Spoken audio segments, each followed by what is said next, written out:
টাঙ্গাইলের মধুপুরে জমি নিয়ে বিরোধের জের ধরে মা, দুই ছেলে ও ছেলের বউকে গাছে বেঁধে নির্যাতন করার অভিযোগ উঠেছে প্রতিপক্ষের বিরুদ্ধে।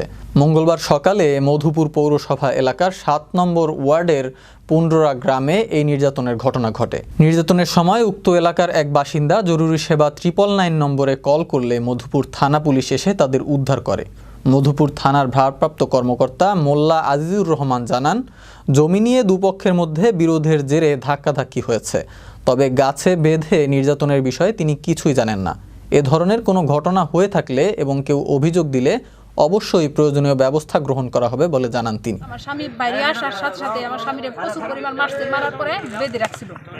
আরো আর সিএস খাজনা বর্তমান পিন পর্চা সহ আমার মারে বেদমভাবে মারধর করে এবং পোলা মানুষ সহ আমার মারে ওন থেকে শেষ চাইয়া ওই পর্যন্ত নিয়ে শেষে বাইন্দা তুই মারে সহ বেদম মারধর করছে, হেরা মধুপুর হাসপাতালে ভর্তি আছে।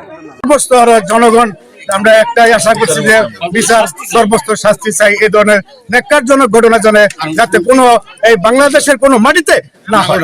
খুব নিন্দাজনক ঘটনা। এমন ঘটনা আসলে এই যুগে মানুষ করতে পারে এইভাবে, এটা আসলে কোনোভাবে মেনে নেওয়া যাচ্ছে না।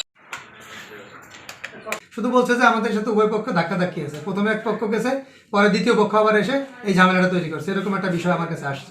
এরপরে যদি এরকম কিছু থাকে, আমাদের কাছে যদি কেউ কোনো কমপ্লেন করে, আমরা তদন্ত করি।